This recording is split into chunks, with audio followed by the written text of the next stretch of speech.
Você sabe o que é inteligência emocional? Segundo os estudos, é basicamente a capacidade de reconhecer os nossos próprios sentimentos, bem como os sentimentos alheios, além de saber nos motivar e manejar as nossas emoções.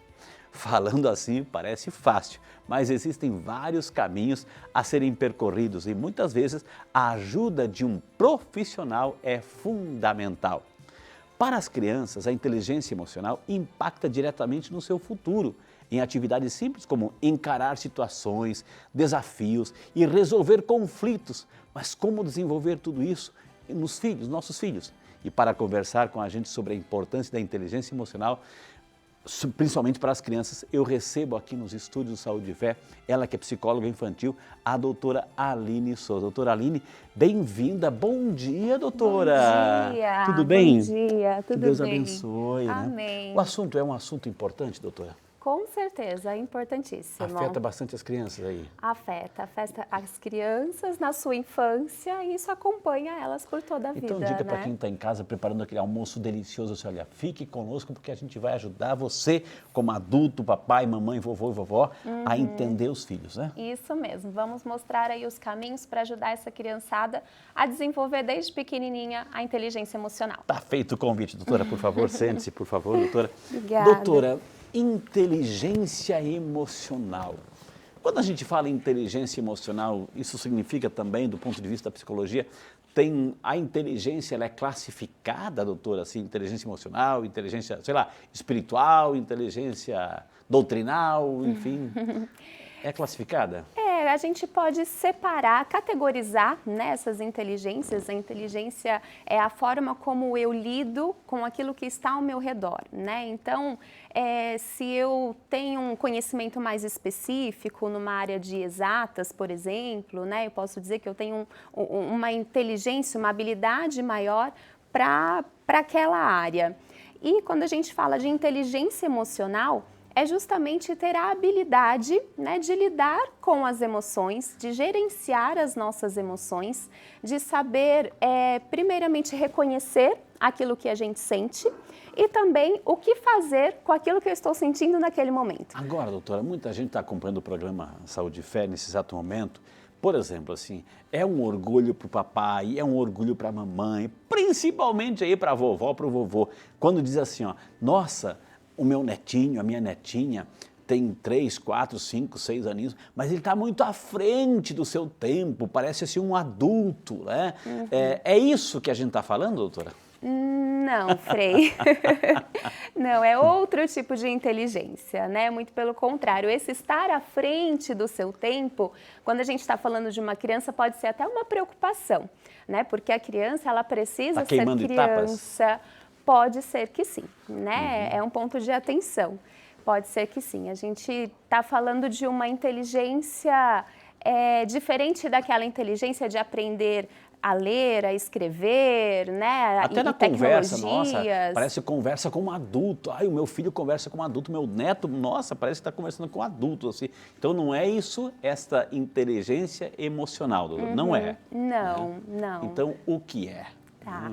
A inteligência emocional, Frei, ela é a capacidade, né, que nós temos de, primeiramente, reconhecer as emoções que nós sentimos, entender que emoção, ela é intrínseca ao ser humano, todos nós sentimos, né? Então não tem como a gente querer fugir delas. A gente precisa aprender a reconhecer e a gerenciar, né? Ou seja, a saber o que fazer com elas. Como é que eu expresso? Se eu estou sentindo uma raiva em determinado momento, tudo bem eu sentir raiva, não tem problema nenhum eu sentir raiva por alguma situação que me proporcionou aquilo. Mas o que eu vou fazer com a minha raiva é aí que está a minha inteligência, né? Como é que eu vou expressar? Se eu vou expressar de uma forma que vai me prejudicar, que vai prejudicar o outro, né? Eu vou acabar arrumando uma briga por conta daquilo, eu vou explodir, ou eu vou liberar essa raiva de uma forma assertiva, eu vou lidar com essa emoção de uma forma assertiva e vou conseguir focar na resolução daquele problema. Eu estou entendendo tudo isso, doutora, eu estou entendendo esse caminho, mas a pergunta, eu volto lá, é o assunto inteligência emocional das crianças. eu, adulto, que vejo e reconheço e protejo tudo isso na criança, ou é a criança que começa a aprender a lidar com as suas emoções, com os seus sentimentos? Ou seja, é o adulto que olha a criança e ele, portanto, a ferramenta é para ele, ou já é a criança aprender desde pequena a lidar com essas emoções, esses sentimentos que a senhora falou, de raiva, de alegria, de tristeza, de angústia, de perdas, etc., de doenças. Ou seja, é a criança que é o sujeito da inteligência emocional ou é o adulto que percebe isso na criança? Olha, eu diria que as duas coisas, tá? Porque para a criança aprender, né, a adquirir essa inteligência emocional, ou seja, ela precisa receber uma educação emocional. Certo. É uma criança, né? Então, para ela receber essa educação emocional, isso vai vir de um adulto. Ela precisa receber caminhos para começar a experimentar as emoções dela de uma forma que ela caminhe para uma forma mais assertiva, né? E isso precisa vir de um adulto. Porque a forma de uma criança, desculpa, doutora, reagir diante de uma negativa, diante de uma bronca, diante de uma chamada de atenção, ou ela se isola, fica quietinha ou chora, né? Sim. Então essa é a capacidade que ela tem de reagir diante daquilo que ela não conseguiu ou daquilo que lhe foi negado, doutora. Sim, com certeza, até porque a criança, ela está ainda com o seu cérebro em desenvolvimento, né? E assim, digamos que de uma forma didática, a gente pode dividir o cérebro em duas partes, a parte emocional e a parte racional. E na criança, a parte emocional, ela ainda prevalece muito mais do que a parte racional, né? Então, diante de situações de frustração, diante dos gatilhos emocionais, a criança, ela tem a sua emoção aflorada, né, de uma forma muito mais rápida do que a sua razão. Então, diante de uma situação que ela se sente frustrada, é muito mais provável, né, que ela vá chorar, que ela vá se irritar, que ela vá querer expressar aquilo de uma forma que ela coloque para fora a sua emoção, né, a sua frustração, a sua raiva, emocionalmente falando, do que colocar em palavras, do que explicar o que ela está sentindo. O adulto já é complicado a gente se entender, traduzir em palavras os sentimentos que a gente tem, etc. Para um adulto já é complicado, enfim, né? Quando não se tem as ferramentas necessárias. Agora imagine uma criança. A criança não vai poder expressar, eu acho que eu estou meio down hoje. Uma criança não vai dizer isso. Ela vai ficar triste, ela vai chorar, ela vai se isolar, né? Vai se trancar no quarto, enfim. E como lidar com isso com inteligência, na verdade, assim, como fazer com que ela tenha, o adulto e a criança, inteligências suficientes para lidar com essa situação, doutora. Então, aí a gente precisa seguir alguns passos para proporcionar isso para as crianças. Não é tão simples, Frei, até porque nós, adultos, a gente também não recebeu esse tipo de educação Exato, na nossa né? infância. Ninguém dá aquilo que não tem, né, doutora? Exatamente, né? Então, a gente também vai caminhar junto com a criança, aprendendo junto com ela também, né? Mas não é porque nós não tivemos que a gente vai negligenciar isso das nossas crianças, sabendo da importância que isso tem para a vida dela, né? Hoje em dia, preocupa-se tanto em ensinar numa educação básica sobre cores, sobre números, sobre letras, e a gente acaba negligenciando, era digital, né? E acabamos negligenciando o ensino da educação emocional, né? Como lidar com as emoções. Então vamos lá, como fazer isso, né? Como ensinar... Preste atenção, essa dica é para a família, papai, mamãe, vovô, vovó, irmãozinhos. Isso mesmo, né? Vamos lá. Em primeiro lugar, é importante ajudar a criança a reconhecer aquilo que ela está sentindo, nomeando o que ela está sentindo naquele momento, né? Então, você adulto que convive com essa criança, que está percebendo que ela está passando por determinada situação ali, você pode nomear aquilo que você percebe que ela sente, né? Dizendo para ela, olha, eu estou percebendo que você está com raiva, eu estou percebendo que você está triste, nossa, parece que isso te deixou muito feliz, você está muito alegre nesse momento. Então, conforme a gente vai nomeando as emoções para a criança, ela vai conseguindo relacionar o que ela está sentindo ao nome daquela emoção, né? Então esse seria o primeiro passo, um nomear. clima de liberdade, né, de confiança, porque se você não encontra um clima de confiança, de amor acima de acolhida, você se retrai. Então acho que os pais têm... Por que eu digo isso? Porque geralmente, doutora, assim, o que acontece? Os pais, né, eles reconhecem, vendo um defeitinho no filho, ele reconhece que aquele defeito não era do filho, é dele, né? É dele. Ou seja, ele vê no filho o defeito que ele tem, então ele dá bronca no filho, reage com o filho, porque é uma maneira também que ele tem de reagir contra ele, né? Ou contra ela, no caso a mãe, o pai, ou seja, então é justamente perceber tudo isso, mas acolher com amor, dar um espaço, Sim. criar um clima de liberdade e de amor, né, doutora? Exatamente. E acolher seria justamente um segundo passo para a educação então, emocional. Praticamente. Acertou. Né? Depois de nomear esses sentimentos, é importante que a gente acolha também o sentimento da criança, que a gente respeite aquilo que ela está sentindo naquele momento, né? Porque até mesmo na tentativa de acertar, na tentativa de fazer bem para a criança, a gente acaba interferindo em determinada situação, querendo mudar o status de alguma emoção que ela sente naquela hora, né? Por exemplo, se a criança caiu e ela chorou, né? Poxa, ela caiu, ela chorou. Às vezes a mãe, para tentar mudar aquela situação, mudar aquele choro, já sai correndo, ai, pulou, não foi nada, né? É muito comum isso acontecer.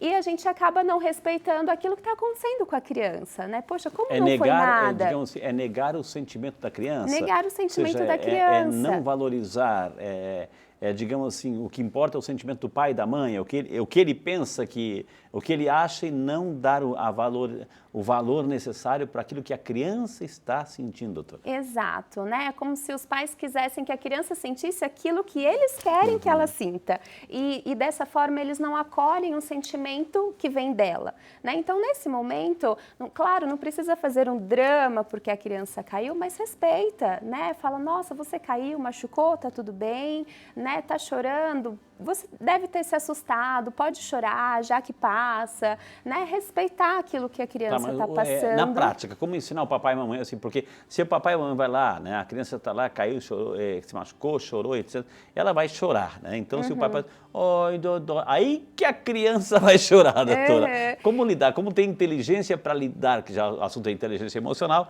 como ter inteligência para lidar diante dessa situação? Que dicas que a doutora dá? Exato, olha, justamente acolher o que a criança está sentindo, né? Nossa, eu vi que você caiu, pode ser que tenha doído, se você quiser um abraço, eu estou aqui para te ajudar a passar essa dor, né? Não precisa fazer drama, não precisa mimimi, nhenhenhê, né? Não precisa colocar lenha na fogueira naquele momento, mas simplesmente demonstrar para a criança que você está percebendo o que ela está passando naquele momento e que você está ali junto com ela, né? Você está passando para ela a segurança da tua presença, da tua acolhida, do teu apoio. E muitas vezes isso é o suficiente, né? A criança também vai te conduzir sobre o que ela precisa naquela situação, né? Se ela vai querer um abraço ou se ela vai respirar fundo e vai voltar para a brincadeira, né? Já tô bem, já passou. Então é simplesmente acolher, respeitar e deixar a criança conduzir também. Esse é o segundo passo. Tem quantos passos? É o segundo passo.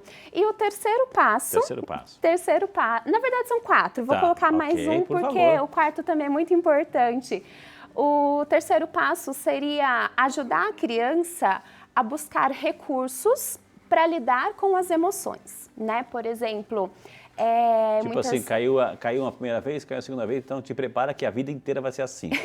Já é um ensaio para a vida, mais ou menos assim? Também, né? Pode-se dizer que também.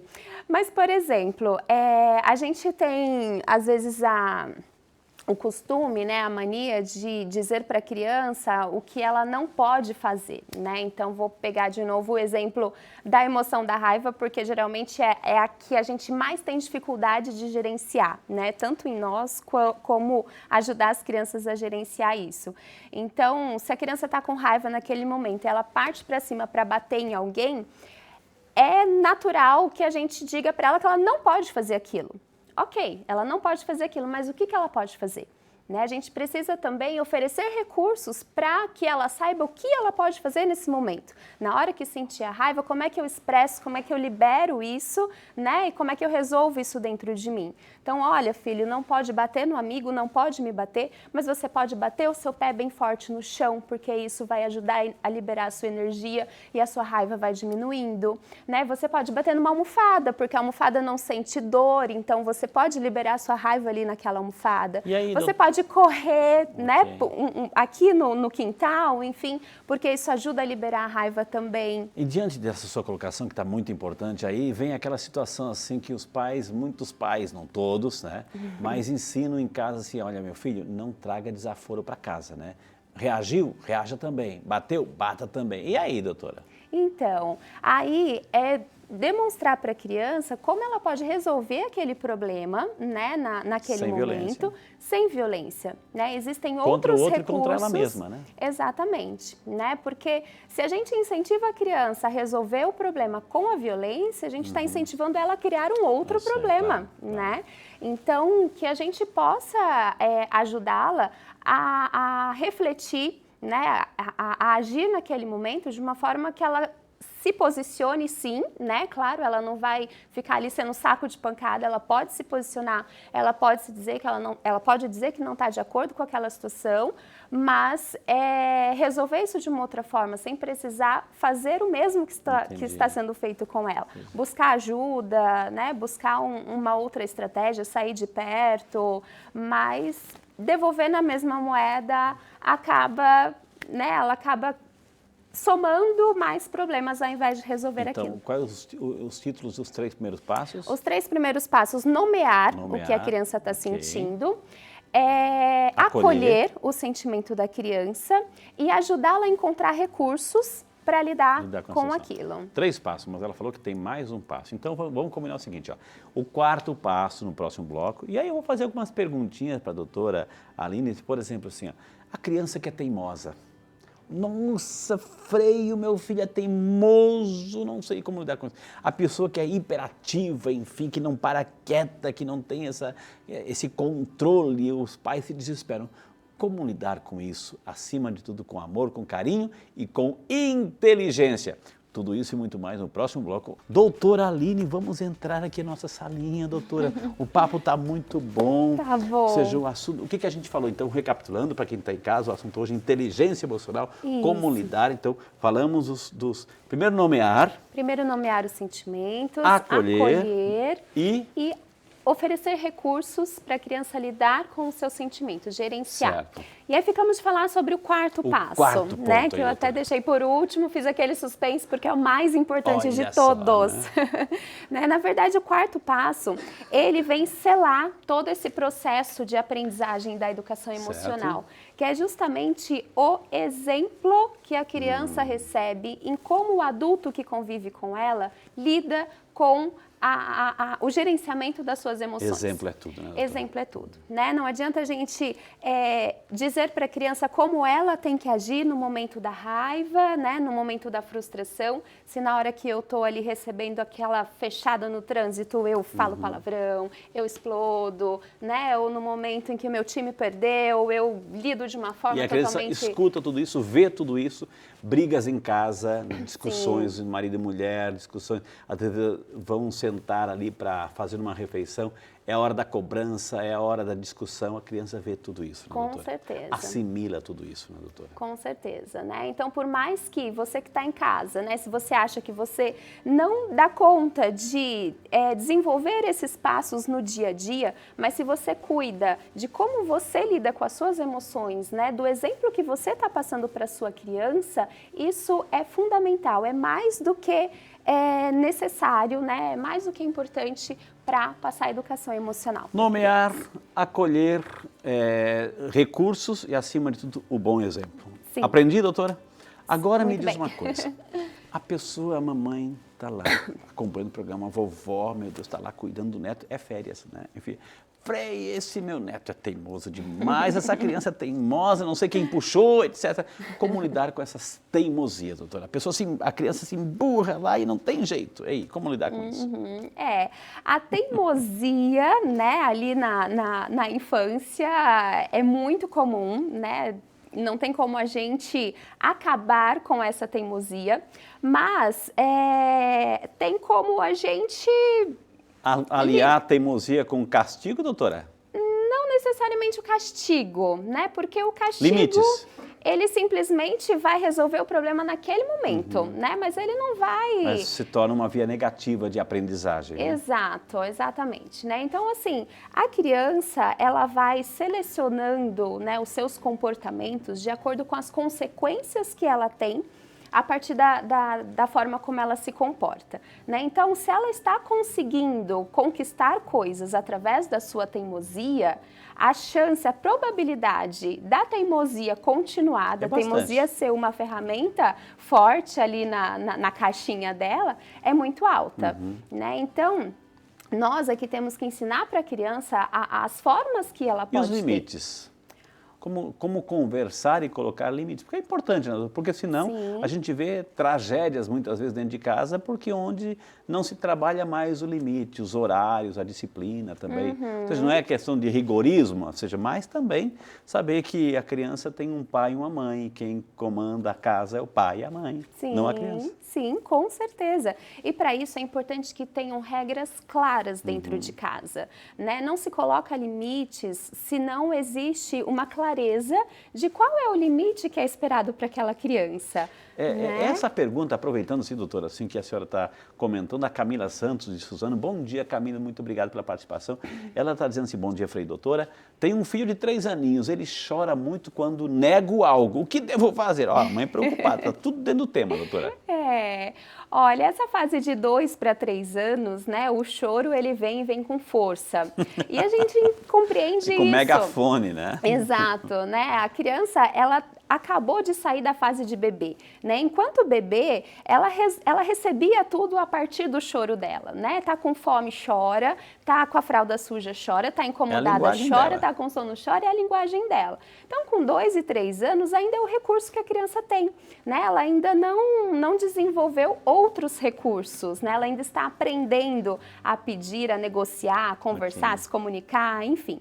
Então, esse choro, ele vem e ele vai permanecer de acordo com a consequência que a criança vai ter a partir daquele choro, né? Então, é comum que a criança chore. Agora, se o não que eu dei para a criança, ele não for consistente e a criança conseguir mudar o status do meu não para o sim... Ela vai mudar a estratégia. A criança tem que mudar a estratégia. O pai também tem que saber. Por isso que é inteligência emocional, né? Exato. Porque se a criança chora e consegue, vai chorar de novo para conseguir. Aí vai criar um vício, né? Criar um vício. Não somente para a fase infantil, mas também para a vida, né, doutora? Exatamente. Por isso que eu gosto sempre de falar que o não para a criança, ele tem que ser coerente e consistente. Né? Ele tem que ser coerente porque eu tenho que estar consciente do porquê eu estou falando aquele não. De fato, eu não posso atender aquele pedido naquele momento, né? E uma vez que eu falei não, eu tenho que ser consistente para não flexibilizar. A Verônica, doutora, fez uma pergunta interessante. Aliás, todas as perguntas aqui são fundamentais e bonitas, viu, doutora? A Verônica Melo, de Guaratinguetá. Bom dia, Verônica. Deus te abençoe. Obrigado pela participação. Se atribuímos responsabilidades aos nossos filhos, ajudaria a ter mais inteligência emocional? Dar pequenas responsabilidades. Olha, arruma a cama, coloca o sapatinho ali, pega o prato e guarde lá. Isso, pequenas responsabilidades, doutora. Ajuda? Com certeza ajuda, né? Porque essas responsabilidades, elas vão dizer para a criança que ninguém vai fazer aquilo se ela não fizer. Então, por mais que ela não queira fazer, ela precisa fazer. Muitas vezes ela vai frustrada, ela vai emburrada, mas depois que faz, né, aquela sensação também se transforma numa sensação boa de um dever cumprido. E isso traz aprendizado, né? Traz aprendizado para a vida, traz maturidade. Eu entrei num seminário, doutora, com 12 anos, assim, né? E o meu formador dizia assim, um bom dia começa com a cama arrumada. Que eu aprendi em casa também, doutora. Então é importante isso, corroborando o que a senhora falou, assim, pequenas responsabilidades, ou seja, isso não significa trabalho escravo infantil, pelo amor de Deus, mas é ensinar aí a criança a ter responsabilidades. O Caio Oliveira de Olambra, olha a terra das flores, é lindo Olambra, já estive lá várias vezes, lindo demais, viu gente? Parabéns, Caio, por essa cidade linda, aliás, todas as cidades são bonitas, viu? Bom dia, Frei, tenho uma dúvida, como desenvolver a educação de um bebê? Imagino que ele deve estar falando da educação emocional de um bebê, Pode ser, provavelmente, doutora. né? Olha, o bebê, né, como eu falei antes do desenvolvimento do cérebro, o cérebro dele é muito mais emocional do que o racional, né? Ele tá ali aprendendo todas as coisas. Então, quanto mais a gente... aliás, não tem como a gente exigir uma habilidade já socioemocional do bebê, mas não significa que a gente não pode começar a ensinar. Né? A gente pode, inclusive, começar nomeando para o bebê aquilo que ele está sentindo, sim, né? Olha, calma, estou preparando aqui a sua mamadeira, você está sentindo fome, por isso você está nervoso, já estou chegando, né? Espera só mais um pouquinho de paciência. Conversar com o bebê, mostrando o que está acontecendo naquele momento, por mais que pareça que, nossa, nada a ver, né? O bebê não vai conseguir compreender, mas de certa forma aquilo já está entrando, né? Já está sendo introduzido no mundo dele. E se enquanto bebê os pais começam a fazer isso, isso vai caminhando ao longo da vida também, né? E ele vai assimilando de uma forma mais natural. A pergunta, doutor, a pergunta é Suzana Rosa, de Osasco, São Paulo. Obrigado, Suzana, bom dia para você, Deus abençoe, muito obrigado por estar conosco, viu? Gostaria de saber a opinião de vocês, qual o maior erro dos pais ao educarem seus filhos? Doutor? Nossa, né, o maior erro, é difícil, né, apontar um erro, enfim, mas... Aí vem aquele pai, onde foi que eu errei? Onde foi que eu errei? O que eu fiz para merecer isso, né? Exatamente. Mas olha, eu vou fazer até um trocadilho, né, que eu diria assim que o maior erro na educação é não errar. Ou seja, só erra quem tenta, só erra quem faz, né? Então, se você está errando, se você está cometendo erros diferentes, é porque você está tentando ser o melhor que o seu filho pode receber de você naquele momento, né? Ou seja, o maior erro dos pais seria negligenciar a educação, né? Seria um distanciamento emocional dos seus filhos, seria terceirizar a educação emocional dos seus filhos, né? Um afastamento emocional é aquilo que mais vai deixar marcas, que mais vai deixar feridas nas crianças e que infelizmente isso vai permear pela vida.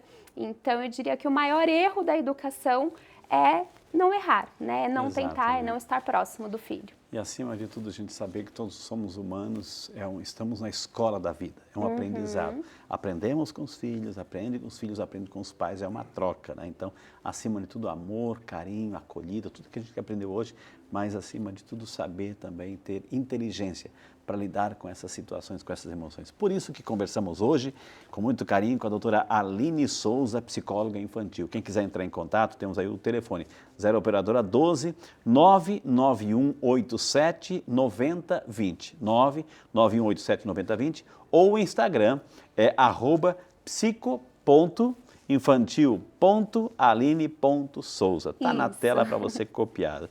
A senhora costuma tomar bastante água durante as suas entrevistas, as suas consultas, doutora? Tomo, Se toma, sim. vai ganhar presente. Se não, não. Tomo água e café também.